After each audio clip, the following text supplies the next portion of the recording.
हम चर्चा कर रहे थे राग शुद्ध सारंग की। शुद्ध सारंग में उदाहरणों के साथ जब हम उसको प्रस्तुत करते हैं तो वो ज़्यादा अच्छे से समझ में आता है। शुद्ध सारंग की बंदिशों का या उसके उदाहरणों को मैं आपको बताऊंगी, लेकिन एक चीज़ और मैं आपको विशेष रूप से बताना चाहूँगी। एक राग है श्याम कल्याण, जिसको कि हमने कल्याण अंग के रागों में बहुत विस्तार से आपको बताया है। श्याम कल्याण और शुद्ध सारंग में काफ़ी समानताएं हैं, लेकिन श्याम कल्याण में जो है वो कामोद का जो अंग आता है वो उसको शुद्ध सारंग से अलग करता है। जैसे नि सा रे रे मा पा मा रे, सारंग अंग आ गया तो शुद्ध सारंग नि सा रे मा पा ग म प ग म रे सा ग म प ग म रे सा, ये आपका कामोद का अंग आ गया तो वो उसको आपका श्याम कल्याण बना देता है। तो श्याम कल्याण में अभी अधिक आपको नहीं बताऊंगी, बस इतना ही बताना काफी था, क्योंकि श्याम कल्याण इसके पहले की कल्याण अंग में बहुत डिटेल में आपको बताया गया है। ये जानना जरूरी है। कई बार विद्यार्थी गाते गाते शुद्ध सारंग को श्याम कल्याण की तरफ ले जाते हैं या श्याम कल्याण को शुद्ध सारंग की तरफ ले जाते हैं, तो ये गलती नहीं होनी चाहिए, क्योंकि दोनों राग की अपनी अपनी एक पहचान है। और हाँ, समानताएं जो भी हैं, पर उसमें विभिन्नता क्या है, क्या चीज उसको अलग करती है, इसको जानना बेहद जरूरी है। पुनः शुद्ध सारंग पे आते हैं। नि सा रे मा पा मा रे, रे मा प द मा प मा रे सा। अब एक झपताल की बंदिश है, उसमें देखिए कि किस प्रकार से शुद्ध सारंग राग खिलता है और कैसे उसका विस्तार करते हुए हम शुद्ध सारंग के स्वरूप को, उसके चलन को बराबर जो है उसको मेंटेन करते हैं, उसको लेते हुए ही चलते हैं। गरल धर दुख हरन, गरल धर दुख हरन, गरल धर दुख हरन, राखो अपनी शरण, राखो अपनी शरण, गरल धर दुख हरन, गरल धर दुख हरन, गरल धर दुख हरन, राखो अपनी शरण, राखो अपनी शरण, गरल धर दुख हरन,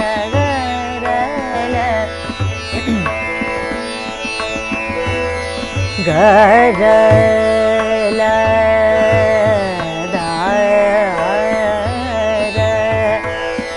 गरल धर दुख हरन, दुख हरन। बहुत खूबसूरत लगता है, तीव्र मध्यम। नि सा रे रे मा रे मा मा प मा रे, रे मा मा प मा रे, रे मा प द मा मा प रे मा रे, मा रे प रे सा, गरल धर दुख हरन, गरल धर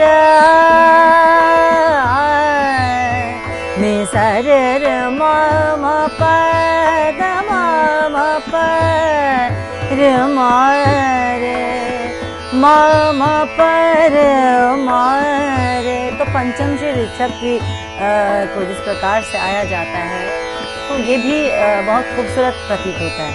नि सा रे रे मारे, सारंग अंग बार बार दिखाइए। रे मारे मा रे मा पनी दा प द मा प मारे। नि सा रे मा पनी नि सा नि दा प धा मा प रे रे मारे मारे नि पनी सा रे रे नि सा गरल धर गरल धर रल धर दुख हरन गरल। नि सा रे मा प। अब इसका विस्तार करते करते कैसे तार सप्तक की ओर जाएंगे। रे मा प नि द प द मा प। नि सा रे रे मा मा प द मा प नि द प रे मा प नि सा नि द प द मा प रे मा रे मा प नि नि सा नि द प रे मा प नि सा। अंतरा जब उठाएंगे तो बेहतर है कि हम तार सप्तक के सा पर जाए और फिर अंतरा उठाएं तो बहुत सहज होता है अंतरा उठाना। रे मा प द मा प नि नि सा नि द प धा मा प मारे। नि सा रे मा प नि नि सा प नि प सा गंग भा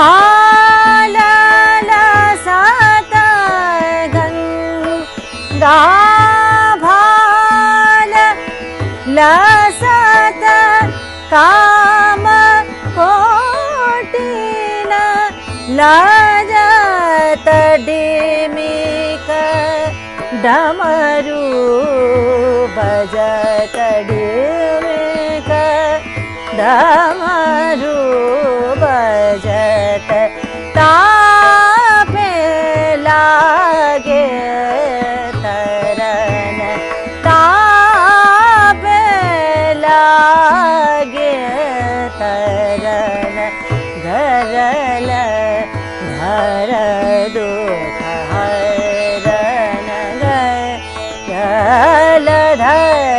दुख हरन गरल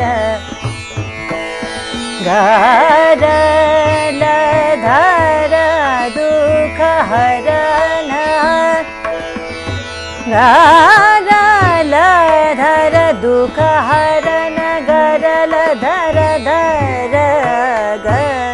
गरल धर गरल धर गरल धर दुख हरन गर। किसी भी बंदिश को गाते हुए ताल का चक्र जो है वो हमारे मस्तिष्क में घूमता रहता है और ये अभ्यास के द्वारा ही आता है। तो कोशिश कीजिए जब आप प्रयास करते हैं राग का चलन उसका अभ्यास कर ले, पंटों का अभ्यास कर ले और फिर ताल के साथ ही आप प्रैक्टिस कीजिए।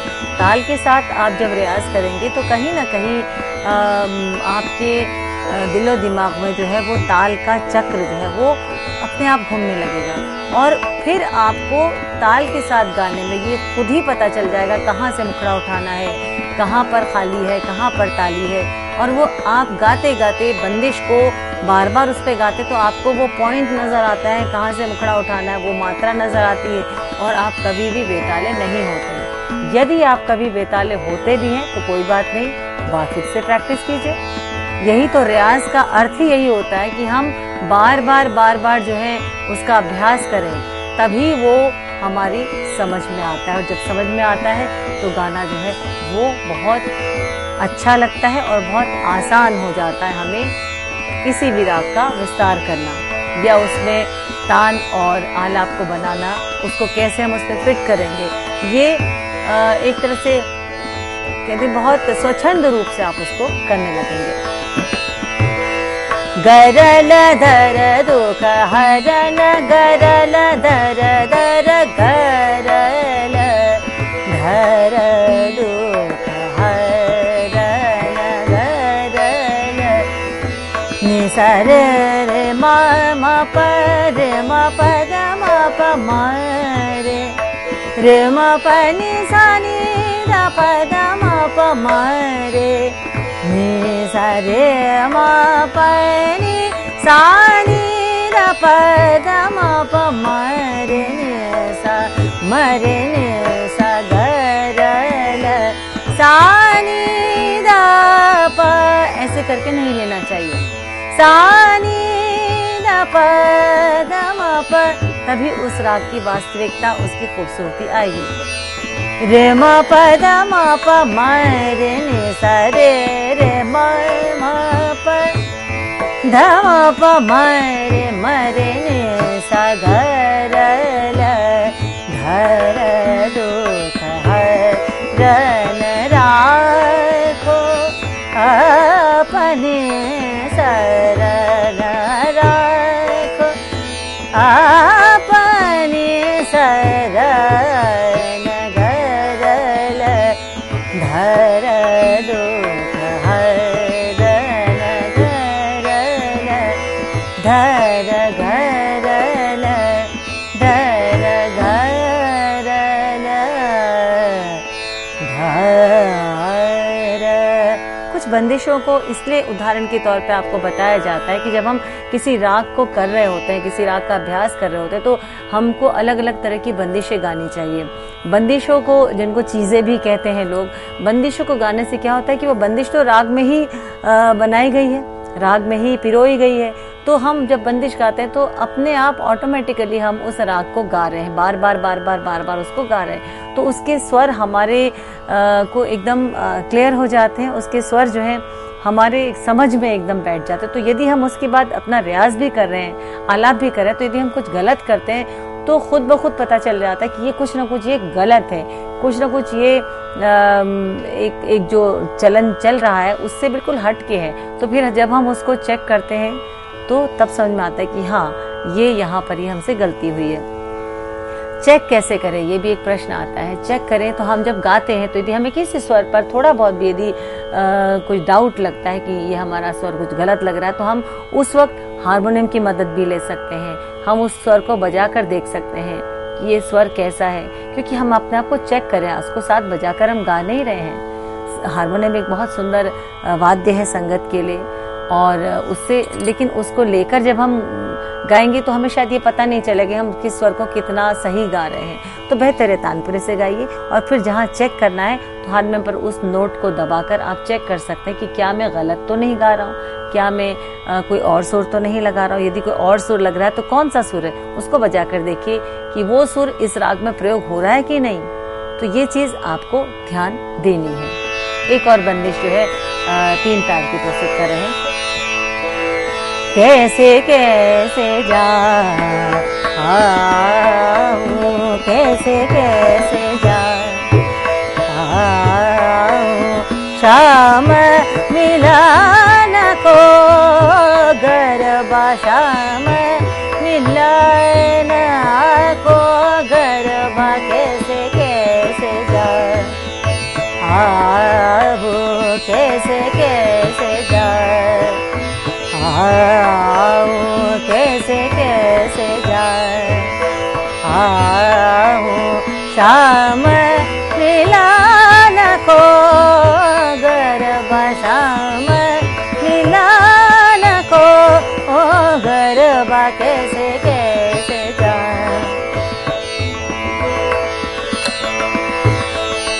जाए, कैसे कैसे जाए। एक तो घर के लोग जागे, एक तो घर के लोग जागे, जागे दूर बसे हो मन हरवार कैसे कैसे जाए कैसे कैसे जाए एक तो घर के लोग वहाँ जागे एक तो घर के लोग वहाँ जागे दूर बसे हो मन हरवा कैसे कैसे जाए कैसे कैसे जाऊं जाऊं कैसे कैसे जाऊं निसा रे म प द म प म रे सा कैसे कैसे जाऊं रे म प द म प नि नि दा म प म रे सा नि सा कैसे कैसे रे म प नि सा रे नि सा नि नि प प दा दा म प कैसे कैसे सा रे सा नि दा म प दा दा म प प म रे सा नि सा कैसे कैसे। इस प्रकार से आप पलटे बना सकते हैं। नि सा रे म प द म प म रे सा नि सा रे म प द म प म रे सा नि सा रे म प नि सा नि दा प द म प म रे नि सा कैसे कैसे जा नि सा रे म प नि सा नि दा म प म रे सा कैसे कैसे नि सा रे म प नि सा नि दा प द म प म रे सा कैसे कैसे जा। तो अपने आप ही वैरायटी बार बार आनी शुरू हो जाती है आपके पलटों में, आपकी तानों में। भाई वही पलटे हैं, उनको आपको जितनी आपकी आवश्यकता है 8 मात्रा की, 16 मात्रा की, 32 मात्रा की, तो वो आप उन्हीं पलटों में से लेके आप अपनी ताने बना सकते हैं। नि सा रे म रे सा नि सा रे सा रे म प प म रे सा नि सा रे म प द म प म रे सा नि सा रे म प नि सा नि दा प म प म रे सा नि सा रे म प नि सा रे सा नि दा प म प म रे सा नि सा रे म प नि सा रे म रे सा सा नि सा नि दा प म प म रे सा नि सा रे म प द म प म रे सा नि सा कैसे कैसे जा। ये एक पलटा हो गया। रे म प द म प म रे सा, अब ये अलग कर देता है इसको वृंदावनी सारंग से। रे म प द म प म रे सा रे म प द म प नि नि दा प म प रे म प द म प म रे सा रे म प नि सा नि दा प म प रे म प द म प म रे सा रे म प नि सा नि दा प म प रे म प द म प म रे सा रे म प नि सा रे म रे सा सा नि दा प म प रे म प द म प म रे सा नि सा रे म प द म प म रे नि सा कैसे कैसे जा कैसे कैसे जा।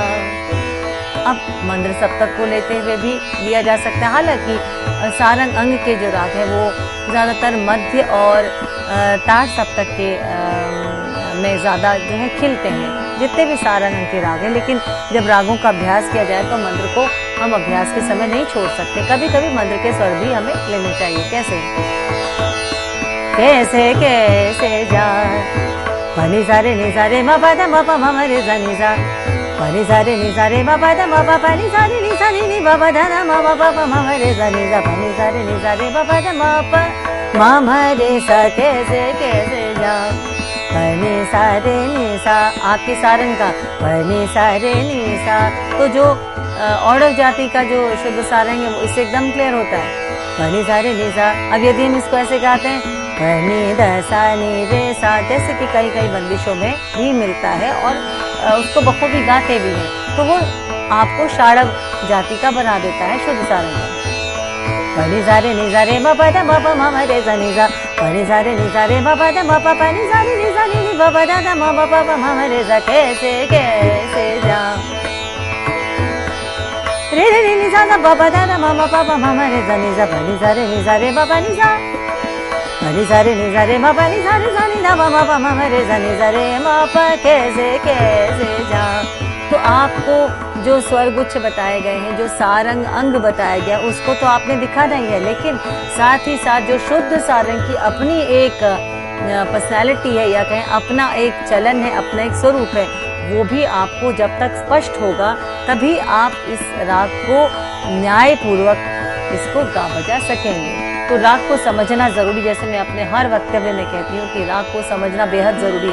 जब आप राग को समझेंगे तभी राग को अच्छे से उसका विस्तार करके उसको गा पाएंगे। और ये भी जो उदाहरण मैंने आपको दिया है कि इसको श्याम कल्याण से आपने अलग रखना है। निसा पनी सा रे नि सा रे म प द म प ग म प ग म रे सा नि सा, ये कर देंगे तो श्याम कल्याण आ गया। पनी सा रे नि सा रे म प द म प म रे सा आपका शुद्ध सारंग हो गया। पानी सा नी सा नी नी पा पा दा ना मा मा पा पा ग मा पा ग मा मा रे सा नी सा। श्याम कल्याण। पानी सा नी सा नी नी पा पा दा ना मा मा पा पा मा मा रे सा नी सा आपका शुद्ध सारंग। तो शुद्ध सारंग बनने में सारंग अंग जो है वो बेहद बेहद ज़रूरी है। तो बंदिशों को जब हम गाते हैं तो बंदिशों के गाने से बार बार उस स्वर समुदाय को, उन स्वर गुच्छों को या उन राग के चलन को जब हम बार बार प्रैक्टिस करते हैं तो राग अपने आप सामने खुल कर आ जाता है और फिर हम राग से कभी अलग नहीं हो सकते। राग से कहीं हम किसी और दिशा की ओर हम नहीं जा सकते।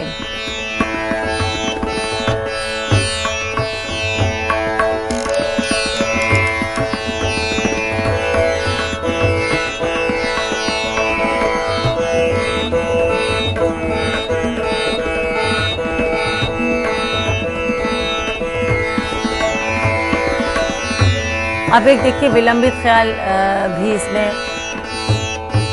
बहुत पॉपुलर है, जो बहुत गाया बजाया जाता है, परंपरागत एक बंदिश है। उसका भी थोड़ा सा उदाहरण आपको देंगे।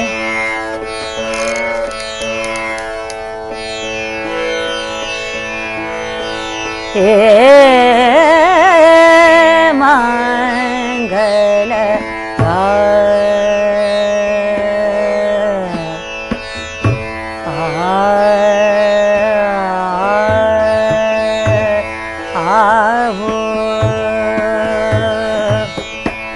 अपने साजन के आंगन में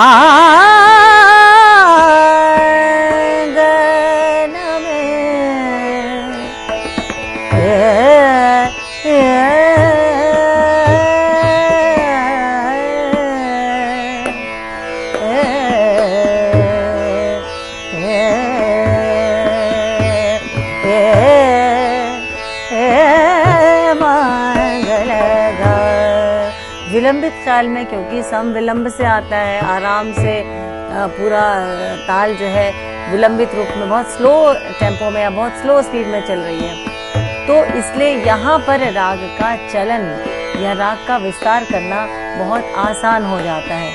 जब हमने राग के बारे में जान लिया, आरोह अवरोह पकड़ जान ली, उसके स्वरूप को जान लिया, उसके अन्य रागों से उसके डिफरेंस को जान लिया, उसमें अंग कहाँ आता है, सारंग अंग कहाँ आता है वो जान लिया, क्या चीज़ ऐड करने से सारंग अंग से अलग हो जाता है वो भी जान लिया, तो हमारे लिए राग को गाना बहुत आसान हो जाता है। और चाहे वो विलंबित रचना हो, चाहे वो द्रुत रचना हो, हम उसको बहुत सहज रूप से उसको गा बजा सकते हैं।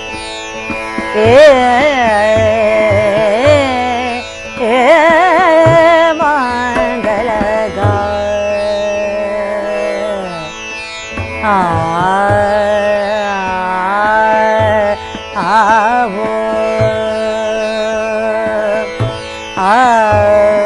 अपने साजन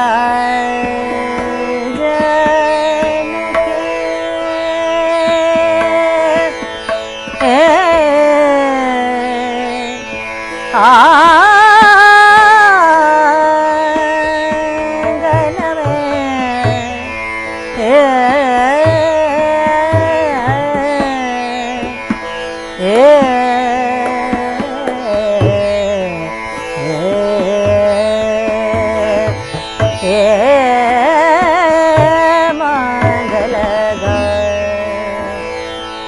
गावो, ये भी ले सकते हैं, गावो ये भी ले सकते हैं, गावो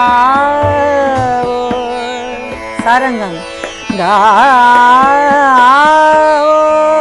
शुद्ध सारंग की खासियत, गावो अपने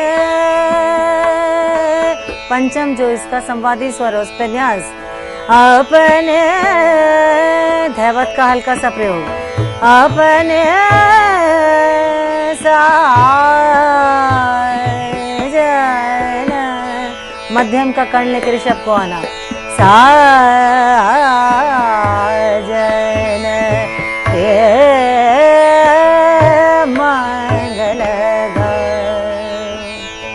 तो विलंबित संगीत रचना हो चाहे द्रुत रचना हो, हम कुछ भी गाएं, राग को समझकर गाएं, उसके अंगों को समझकर गाएं, उस अंग को भी उसमें बार बार दिखाएं, जो राग की अपनी जो पहचान है उसको बार बार गाएं, क्योंकि राग की भी तो अपनी एक पर्सनालिटी, वो जब तक संपूर्ण रूप से आपको समझ में आएगी तभी आप उसको गा सकेंगे। और जैसा मैं हमेशा कहती हूँ कि करत करत अभ्यास के जड़मति हो तो सुजान, रसरी आवत जातते सुर सिल पर परत निशान। तो बार बार आप अभ्यास करते रहेंगे तो स्वाभाविक है कि शुद्ध सारंग ही क्या, कोई भी सारंग का प्रकार हो या कोई भी राग हो, आपको बखूबी आएगा और आप उसका पूरा आनंद उठा पाएंगे। इसी के साथ आज की ये जो व्याख्यान है इसको मैं यहीं पर विराम देती हूँ, ये समझते हुए कि सारंग अंग के अंतर्गत जो श्रृंखला चल रही है उसमें आपको शुद्ध सारंग बहुत अच्छे से उसकी जानकारी आपको प्राप्त हो गई होगी और अब आप उसका बहुत सुंदर तरीके से अभ्यास करेंगे। नमस्कार।